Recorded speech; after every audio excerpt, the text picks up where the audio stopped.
Do you know what? I released the song and it just started picking up traction in America out of nowhere, and it was mainly Chicago. I released the song with, I don't know if you heard it, his name New Era. He's from Chicago. I think the South Side, I'm not too sure. But and you know, he got a big fan base. You know, he works a lot with AZ Productions, who was doing all the big Chicago drill videos at the time. So me and him did a song called Coolin'. It got like 80,000 streams. Everyone was fucking with it.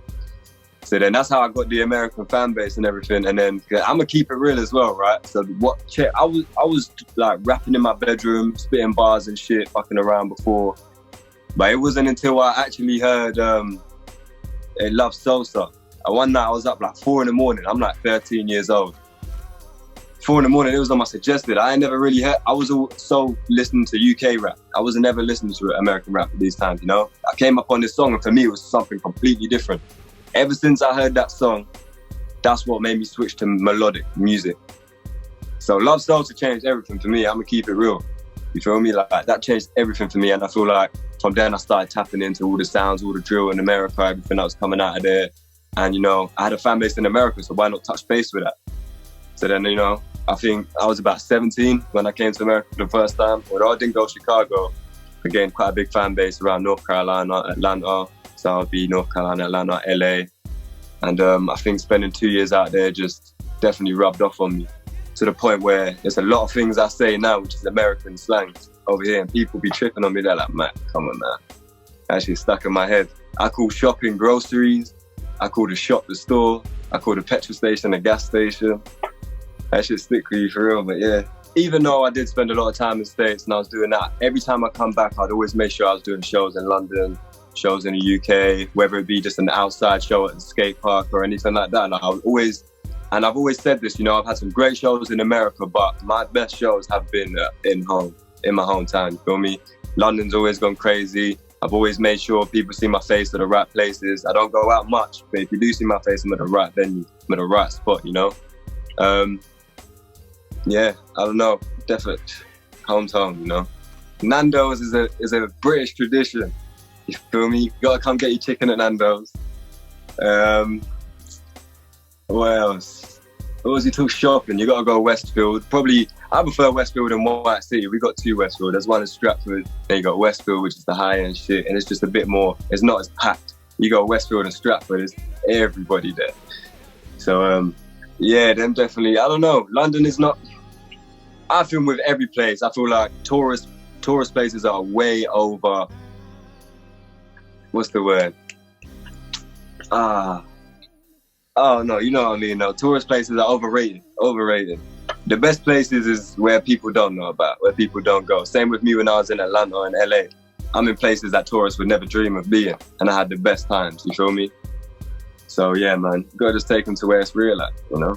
No, you're definitely right. It's usually the best spots are where, you know, the Jamaican brother pulls up with a van, lets the thing off, and then he's selling Caribbean patties and that, and then, you know, he skirt off after about 10, 20 minutes. You know, you got to catch him at the right time. But yeah, that's definitely where the best food be at.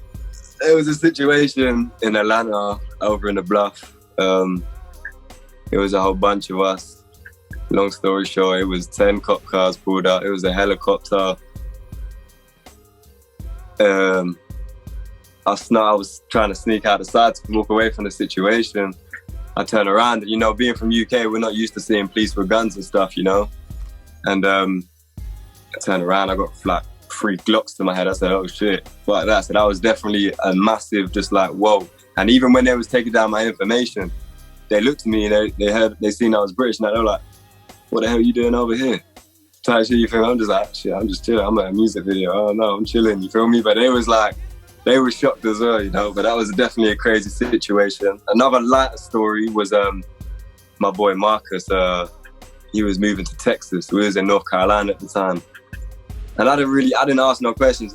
I was going to LA at the time, so I thought, fuck it, I'll roll with you and I'll fly from Texas to LA. Not knowing how long the drive was, I thought it was about 8 hours. Turns out the shit was like 16 hours or 18 hours, and on about 4 to 6 hours into the journey, his AC broke, and it was midsummer. You feel me? So I just remember, all I remember was waking up, asking where we was. I was in the pool of my own sweat. He said, we in Alabama. We was in Alabama, it was no AC. That whole journey was just crazy. It was, oh man, that was horrible, man. But yeah, no, there's a lot of good times. I mean, when I first went to New York, I stayed in Bed-Stuy. My boy Wells had a show out there in Rough Trade, and he was actually, you know what's crazy? Actually, my first ever show was in America. My first ever show was in America. I literally landed in North Carolina, and within Wells hit me up because he had found my song, Mr. Finesse, and he Complex interviewed him, and he said this was my favorite song of the year. So he seen that I'd said I touched down in Raleigh, North Carolina. He got my phone number, hit me up, and said, how'd you feel about coming and opening up for me at a frat party? I'd never performed in my life before. So I'm like, oh shit, okay. My homie come pick me up from the airport. I go home to his crib. Don't even unpack, literally just unzip my suitcase, get an outfit on, get scooped up by Wells, go and do the show. And from then, he was just doing shows all over, and he'd bring me anywhere, everywhere.